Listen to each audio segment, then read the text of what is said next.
Weiter geht's am Z3-Projekt. Vorne läuft gerade noch die Motorraumreinigung. Da gibt es auch ein eigenes Video zu. Hier geht es jetzt an den Innenraum. Als erstes nehmen wir die Sitze raus und damit starten wir mal durch.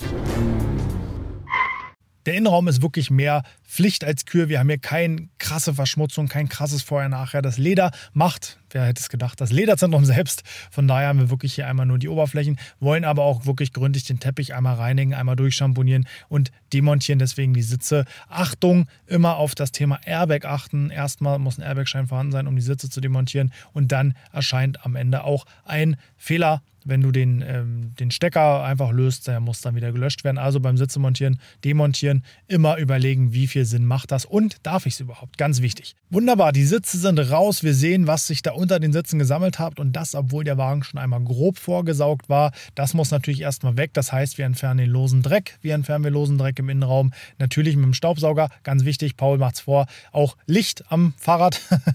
Man muss auch genug sehen, sonst kann man den Dreck nicht entfernen. Also erstmal einmal gründlich vorsaugen, damit der ganze Schmutz, der lose rumliegt, nicht durch die Gegend fliegt und erstmal entfernt wird.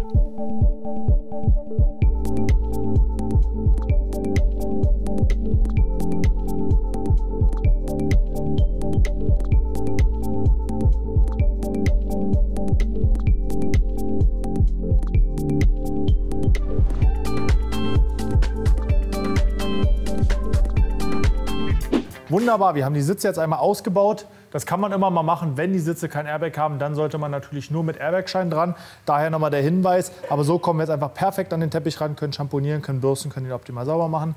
Vorher oder bevor du mich jetzt hier siehst, haben wir schon einmal durchgesaugt, um den groben Dreck zu entfernen, weil jetzt geht es nochmal mit Trockeneis in den Innenraum.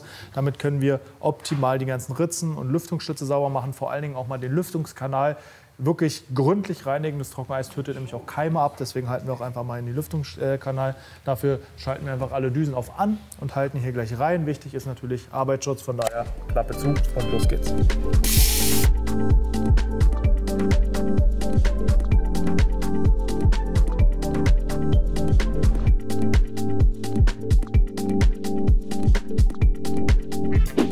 Gerade bei älteren Autos lassen sich die Lüftungsabdeckungen easy demontieren. Die kann man dann auch besser sauber machen. Ne? Man sieht ja, was hier alles drin ist.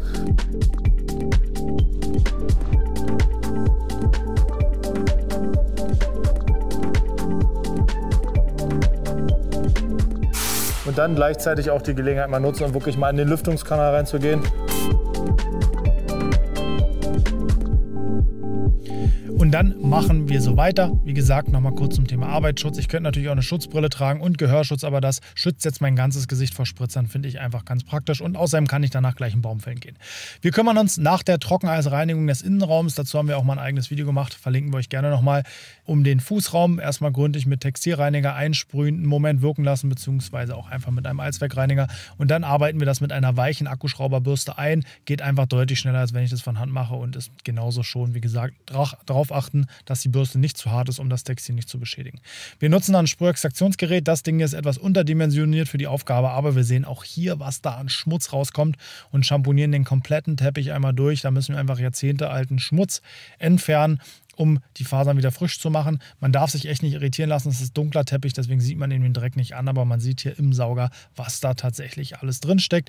Beim Schamponieren ist wichtig darauf zu achten, so lange zu schamponieren, bis das Wasser, was rauskommt, sauber ist. Auch im Heckbereich nehmen wir die Abdeckung des Bordwerkzeugs raus, schamponieren das einmal durch, pusten es mit dem Tornado trocken, damit es wirklich einfach gründlich und tiefenrein ist und können uns in der Zeit dann auch mit Trockeneis um die kleinen Ritzen und Ablagen im Heckbereich kümmern. Bordwerkzeug haben wir rausgenommen, machen das auch intensiv sauber und reinigen dann auch den ganzen Bereich unterhalb der Abdeckung. Das Bordwerkzeug sprühen wir zuerst mit säurehaltigem Reiniger ein. Damit wollen wir einfach diese ganze Korrosion und den Rost hier entfernen, bürsten einmal die losen Reste und den losen Schmutz ab. Und im zweiten Schritt, um das wirklich nochmal einen Tick schöner zu machen, nehmen wir ein bisschen so ein Schleifvlies und schleifen einfach die Oberfläche nochmal ab. Wie gesagt, das ist kein Showcar hier, kein Messefahrzeug, aber wir wollen einfach mal vernünftiges, schmutzfreies Bordwerkzeug haben.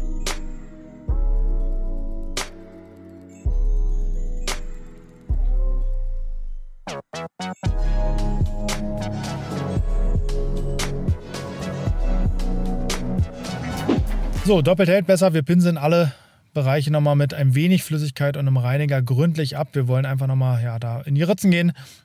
Trockeneis reicht für den Bereich eigentlich schon aus, aber fürs Lederzentrum wollen wir es doppelt und dreifach sauber machen, um auf Nummer sicher zu gehen, dass auch wirklich alles perfekt für den neuen Besitzer sauber und tiefenrein vorbereitet ist, damit derjenige, der das Auto hier am Black Friday gewinnt, einfach viel Freude mit dem Auto hat und ein Tipptopp Fahrzeug in eigentlich einem Neuwagenzustand übergeben bekommt.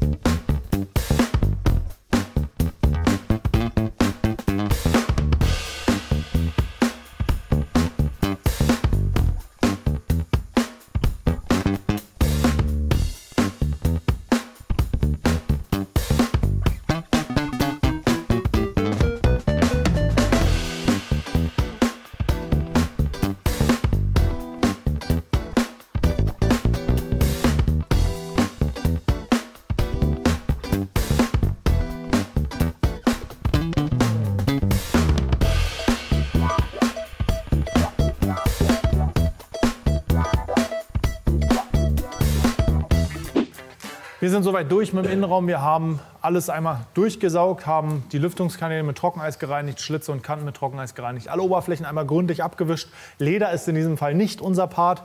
Fußmatten sind schamponiert und Teppiche sind schamponiert. Von daher alles wieder auf Anfang zumachen. Wie geht's weiter im nächsten Video mit der Außenwäsche.